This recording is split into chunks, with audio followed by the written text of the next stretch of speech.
ازدواجی زندگی کا مقصد۔ یہ بالکل سچ ہے کہ کامیاب ازدواجی زندگی کے لیے ایڈجسٹمنٹ واحد فارمولہ ہے، لیکن سوال یہ ہے کہ ایڈجسٹمنٹ کس لیے کی جائے۔ یہ ایڈجسٹمنٹ محض ایڈجسٹمنٹ کے لیے نہیں ہوتی، بلکہ یہ اعلیٰ مقصد حیات یعنی نارمل ماحول پیدا کرنے کے لیے ہوتی ہے، جس سے ازدواجی زندگی کا حقیقی مقصد حاصل ہو۔ شادی شدہ زندگی محض اکٹھے زندگی گزارنے کا نام نہیں ہے، بلکہ یہ باہمی اشتراک کا نام ہے۔ شادی کے بعد ہر ساتھی کے پاس کوئی نہ کوئی بے نظیر خوبی ہوتی ہے، ہر ایک کی ضرورت ہوتی ہے کہ وہ اس کا دوسرے کے ساتھ اشتراک کرے۔ ہم میں سے ہر ایک مختلف صفات کے ساتھ پیدا ہوتا ہے، اور ہر ایک کی ضرورت ہوتی ہے کہ وہ ان صفات کا اپنے ساتھی کے ساتھ اشتراک کرے، تاکہ دونوں ساتھی اپنی شخصیت کی تعمیر بہتر طریقے سے کر سکیں۔ کیونکہ ازدواجی زندگی میں دونوں ساتھی ایک ہی وقت میں ایک دوسرے کا سہارا لینے والے اور ایک دوسرے کو سہارا دینے والے بھی ہوتے ہیں، اس لیے دونوں کو ایسی پسندیدہ صورتحال کی ضرورت ہوتی ہے جس میں ان کا ایک دوسرے کو فائدہ پہنچانا ممکن ہو۔ زندگی دندانے دار پہیوں کی مانند ہوتی ہے۔ اگر مرد ایک دندانے دار پہیے کی طرح ہے تو عورت دوسرے دندانے دار پہیے جیسی ہے۔ دونوں کو اشتراک عمل کی ضرورت ہوتی ہے تاکہ متحدہ کوشش ممکن ہو سکے۔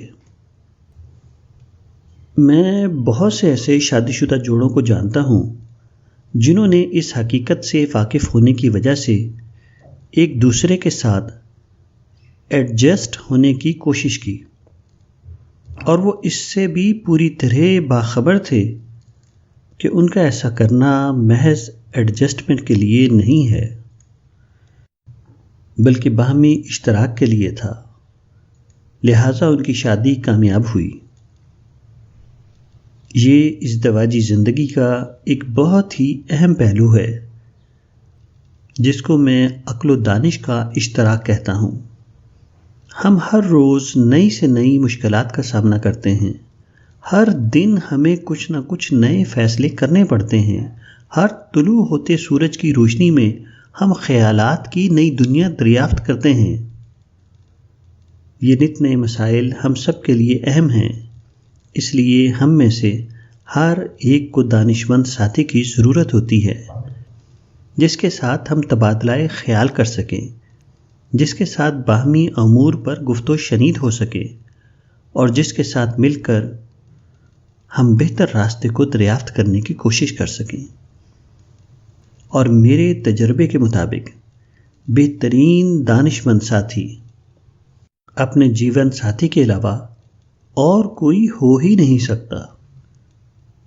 ایڈجسٹمنٹ کلچر کو ہر انسان نے اختیار کیا ہے، جیسے کاروباری حضرات نے اپنے گاہکوں کے ساتھ، اور ہر ملازمت پیشہ مرد و عورت نے اپنے باس کے ساتھ اختیار کیا ہے۔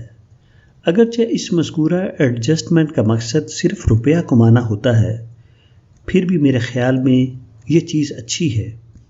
اس طرح یہی ایڈجسٹمنٹ کلچر شوہر اور بیوی کے درمیان بھی لازمی درکار ہے، کیونکہ اپنی ازدواجی زندگی میں اس کلچر کو اپنا کر آپ دولت سے بھی زیادہ قیمتی چیز حاصل کر سکتے ہیں۔ یہ میرا ذاتی تجربہ ہے کہ جب آپ اپنے شریک حیات کے ساتھ بات چیت کرتے ہیں تو یہ باہمی گفتگو آپ کو نئے خیالات سے روشناس کراتی ہے۔ اس لحاظ سے دانش مندی کا اشتراک ذہنی ارتقاء کا باعث بنے گا، اور ذہنی ارتقاء ہر انسان کا سب سے اعلیٰ مقصد ہے۔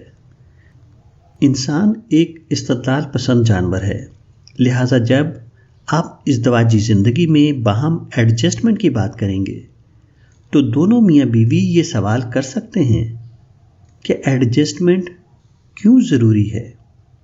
آپ کو اس کے حق میں عمدہ جواب دینے کے لیے تیار رہنا چاہیے، ورنہ ایڈجسٹمنٹ کے حوالے سے آپ کی تمام گفتگو تشنہ رہ جائے گی، اور ایسی صورت میں شاید وہ ایڈجسٹمنٹ کی گفتگو کی تو ضرور تائید کریں، لیکن وہ اس کا اطلاق اپنی عملی زندگی پر نہیں کریں گے۔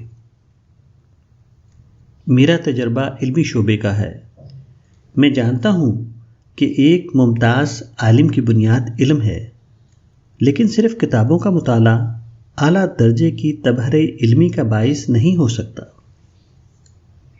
کیونکہ اس کے لیے باہمی گفت و شنید، مذاکرہ، تبادلہ خیال، سیمینار اور کانفرنسز ضروری ہیں۔